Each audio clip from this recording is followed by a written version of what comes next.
মনকে আমাতে স্থিরভাবে সমাহিত করতে না পারো, তাহলে হে অর্জুন, অভ্যাস যুগের দ্বারা আমাকে লাভ করতে চেষ্টা করো। তুমি অভ্যাস করো, অভ্যাসে পরিণত হও এবং সেই অভ্যাস দ্বারা আমাকে পাইতে চেষ্টা করো। যদি তুমি এই প্রকার অভ্যাসে অসমর্থ হও, তবে শুধুমাত্র আমার জন্য কর্ম করো, কারণ আমার জন্য কর্ম করত তুমি আমাকে প্রাপ্ত হবে। ভগবান অর্জুনকে এখানে বলছে, তুমি যদি আমার কর্ম করতে অসমর্থ হও, তাহলে কি করো? অভ্যাসে পরিণত করো। আর সেই অভ্যাসে যদি তুমি অসমর্থ হয়ে যাও, তাহলে শুধু তুমি আমার জন্য কর্ম করো। কোন ধরনের কর্ম? আমাকে তুমি সেবা করো, আমাকে তোমার কি করো? আমার জন্য তোমার মনকে দাও, তুমি মন নিবিষ্ট করো, আমাকে পূজা করো, আমার কথা স্মরণ করো। মন মনা ভব মত বক্ত মতিয়াজি মাম নমস্করো মামে বৈশ্বসী সপ্তম তে প্রতিজানি প্রেষিমে। তুমি আমার কথা চিন্তা করো, হৃদয় দ্বারা আমাকে ভাবো, স্মরণ করো, আমাকে ভক্তি করো, আমাকে নমস্কার করো। এইভাবে যায় ভক্ত আমার কথা নিরন্তর চিন্তাধারা করে, আমি সেই ভক্তের হয়ে যাই। হরি বল। ভগবানের নাম এবং গুণ শ্রবণ, কীর্তন, মনন এবং শ্বাস দ্বারা জপ এবং ভগবত প্রাপ্তি বিষয়ক শাস্ত্রাদির পঠন পাঠন ইত্যাদি ভগবত প্রাপ্তির জন্য করা নিরন্তর সাধনাকে বলা হয় অভ্যাস। নিরন্তর সর্বদা ভগবানের নাম নেওয়া, গুণ কীর্তন শ্রবণ করা, মনন করা, মনে করা, শ্বাস দ্বারা জপ করা। হরি বল। শ্বাস দ্বারা ভগবানের নাম জপ করা, শাস্ত্র অধ্যয়ন করা, শ্রবণ করা ইত্যাদি হলো ভগবান প্রাপ্তির জন্য নিরন্তর সাধনা। একে বলে সাধনা। স্বার্থ ত্যাগ করে এবং পরমেশ্বরকে পরম আশ্রয়, পরম গতি মনে করে নিষ্কাম ভাবে পতিব্রতা রমণীর ন্যায় কায়মনো বাক্যে পরমেশ্বরীর জন্য যজ্ঞ, দান, তপস্যা ইত্যাদি সব কর্তব্য কর্ম করাকে ভগবত অর্থে কর্মপরায়ণ হওয়া বলা হয়। তাহলে পতিব্রতা বলতে এখানে কি বুঝেছেন? আমরা মায়েদেরকে বলছি, এখানে বলছে পতিব্রতা রমণীর ন্যায়। রমণী শব্দের অর্থ হলো, রমণী শব্দের অর্থ হলো নারী। তো পতিব্রতা কেন? যেভাবে স্বামীর সেবা করা হয় স্বার্থ জলাঞ্জলি দিয়ে, কোনো স্বার্থ থাকে না, পতি সেবাতে কোনো স্বার্থ নিহিত থাকে না, ঠিক সেই রকম ভগবানকে আমরা সেবা করব, তাতে যাতে কোনো স্বার্থ থাকে না। পতিব্রতা রমণীর মতো, এই জন্য বলছে পতিব্রতা রমণীর ন্যায় কর্ম করে যাও, তবেই সিদ্ধি লাভ হবে। আর যদি তুমি এও কর্ম করতে অসমর্থ হও, তবে মন বুদ্ধি সংযম পূর্বক আমাকে সর্বকর্ম সম্পূর্ণ রূপ যোগ আশ্রয় করে সমস্ত কর্মের ফল ত্যাগ করো।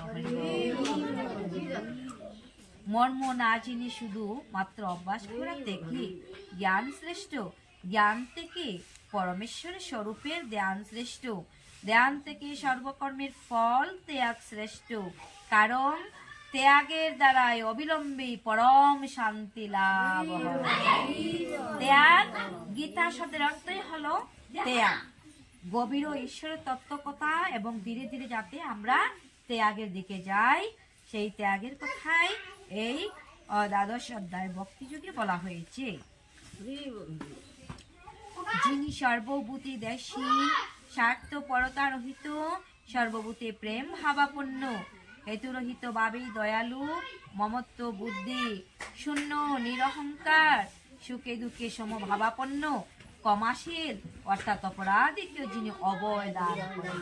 এই কথার অর্থ হলো অপরাধীকেও যে অভয় দান করে, যে অপরাধ থাকলেও বলে যে তোমার কোনো অপরাধ নেই, সুখে দুঃখে সমভাবাপন্ন। আমরা কি করি? যদি সুখে থাকি তাহলে বেশ আনন্দ, আর যদি কিঞ্চিত মাত্র কায়িক পরিশ্রম করি বা কায়িক কষ্ট হয় তাহলে আমরা কষ্ট অনুভব করি। কিন্তু কষ্ট বিনা কেষ্ট মিলে না, কষ্ট যারা কখনো কেষ্ট লাভ হয় না, তাই কষ্ট করতেই হবে। যেমন এখন কি আছে? দিবা আছে, দিন আছে, সূর্যের আলো আছে। এই দিন সূর্য যখন অস্ত যাবে তখন অন্ধকার আসবে, আর সুখ যখন ফুরিয়ে যাবে তখন দুঃখ আসবে। দুঃখের পর সুখ, আর সুখের পর দুঃখ, জগতের নিয়ম। কিন্তু আমরা দুঃখ পেলে আমরা হৃদয়ে কষ্ট পাই, আঘাত পাই, কিন্তু সুখ পেলে আমরা আনন্দে ধেই ধেই করে নাচি। আর ভগবান বলছে সুখে দুঃখে সম বাবা পড়বে।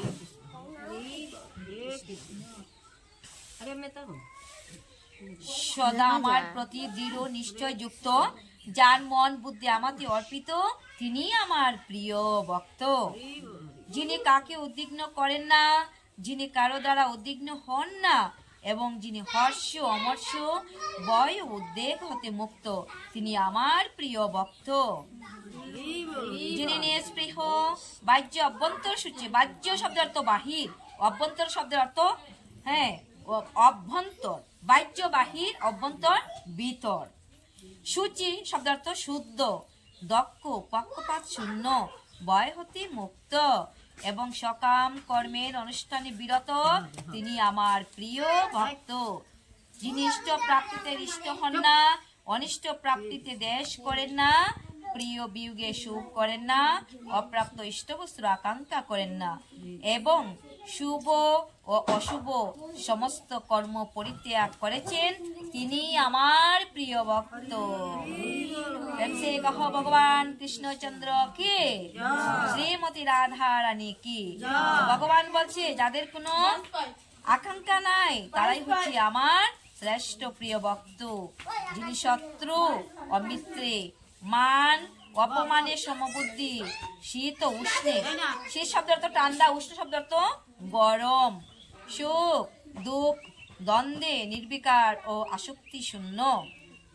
যিনি নিন্দা অস্তুতিতে সমবুদ্ধি, সংযত ভাব, জীবন নির্বাহে যা পাওয়া যায় তাতেই সন্তুষ্ট, এবং গৃহাদিতে মমতা শূন্য, এরূপ স্থির বুদ্ধি বিশিষ্ট ভক্তিমান পুরুষ আমার প্রিয়।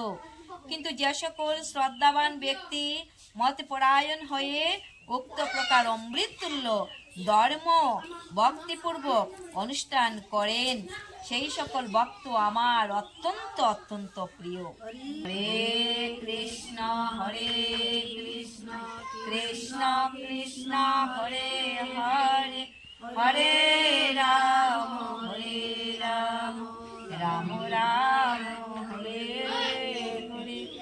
ওম শান্তি, ওম শান্তি, ওম শান্তি।